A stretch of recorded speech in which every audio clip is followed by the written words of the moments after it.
Bismillahirrahmanirrahim. Assalamualaikum dan selamat sejahtera buat semua pelajar. Okey, hari ini cikgu akan sambung part 2 iaitu pertanian tingkatan 4, bab 2 faktor yang mempengaruhi pertumbuhan dan penghasilan tumbuhan.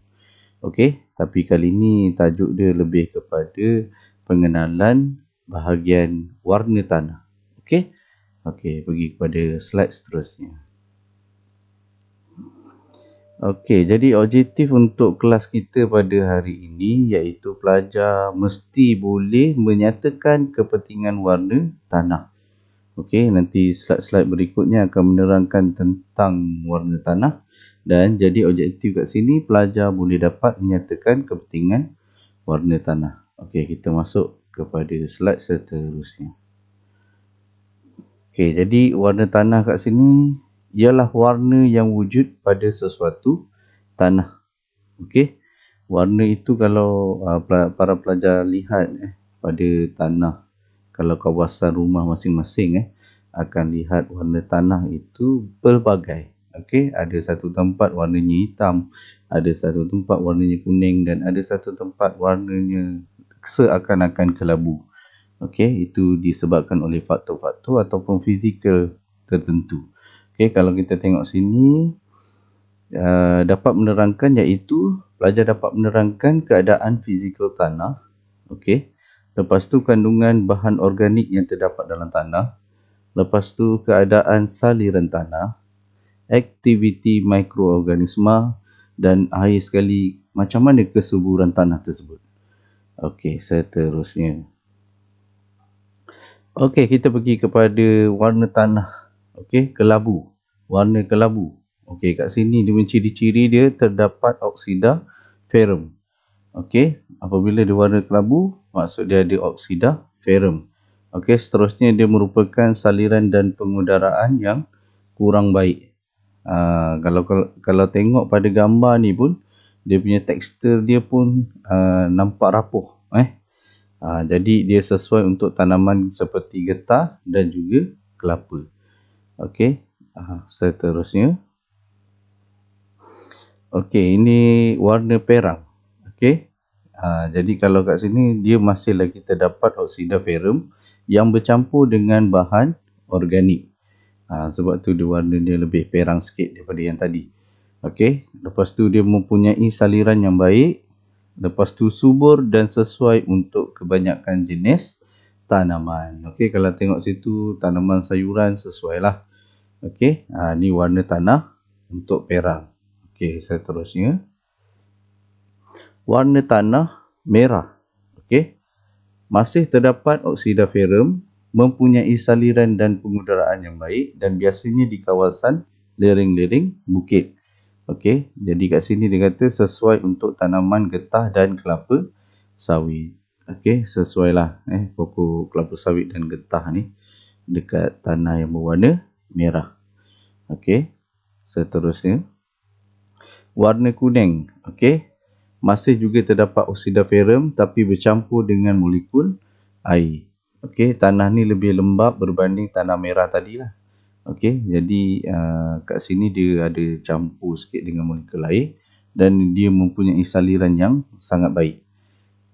Jadi warna tanah kuning ni memang sesuai lah untuk tumbuhan. Okey, seterusnya. Warna putih, tinggi kandungan liat. Ini kalau dekat bahagian rumah pelajar, kalau keliling rumah tu tengok ada warna putih tanah macam ni, dia adalah kandungan liat. Liat ni dia lebih kurang tidak menyerap air. Jadi air akan bertakung. Jadi kat sini liang-liang udara dalam tanah pun tidak begitu baik. Okey, seterusnya. Warna tanah kehitaman. Okey, jadi terdapat mangan oksida masih lagi. Lepas tu kandungan bahan organik yang tinggi. Okey, mempunyai nilai pH rendah, tidak sesuai untuk kebanyakan jenis tanaman, sesuai tanaman nenas dan jenis sayuran. Kalau erti kata lain, tanah ni dipanggil tanah gambut. Okey, kalau kampung-kampung Batu Pahat, area Batu Pahat ke dipanggil tanah gambut. Dia warna dia kehitam-hitaman. Okey. Jadi dia banyak kandungan bahan organik. Okey, seterusnya. Warna tanah yang lebih gelap mempunyai kesuburan yang tinggi. Ini kalau kita menggunakan kertas. Kertas ni adalah kertas yang menguji tahap kehitaman warna tanah tersebut. Okey, kita boleh kesan. Okey. Ni dia buku dia.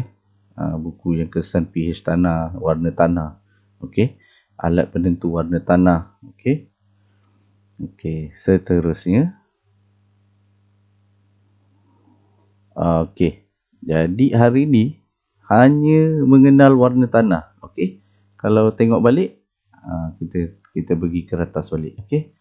Kita hanya kenal warna tanah daripada kelabu sampailah warna tanah kehitam-hitaman.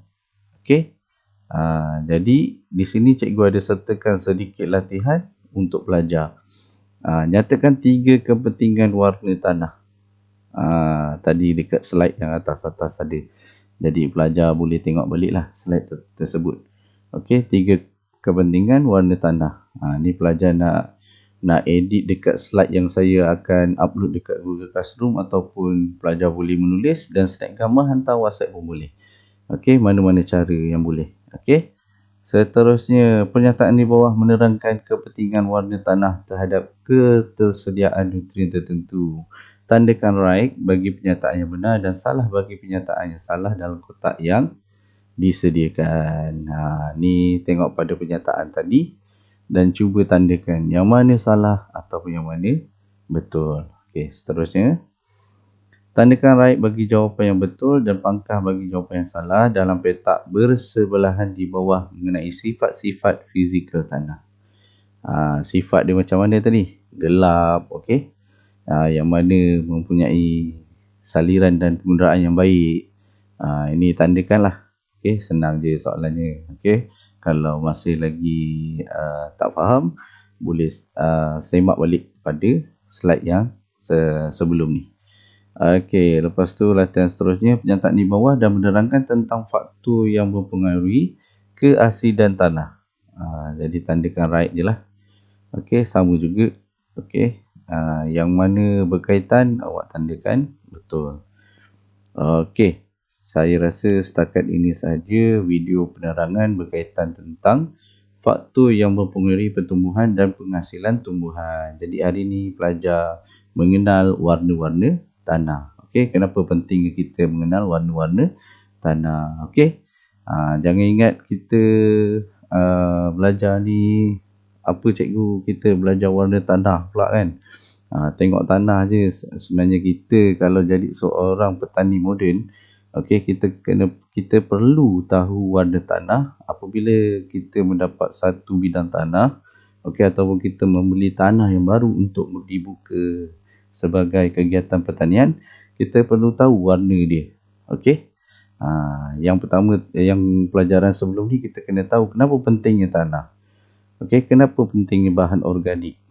Okey, kenapa pentingnya ada pengudaraan. Jadi yang kedua ni kita kena tahu kenapa pentingnya ada warna tanah. Kat situ dia melambangkan sifat tanah tadi. Sifat fizikal tanah tadi. Jadi daripada kita mengetahui warna, barulah kita tahu macam mana kita nak perbaiki tanah tersebut. Okey, sampai di sini saja kelas saya. InsyaAllah kita akan berjumpa pada part 3. Dalam tajuk pertanian tingkatan 4. Okey. Semoga semua dalam keadaan sihat. Okey, jaga diri. Stay at home dan bye-bye. Assalamualaikum.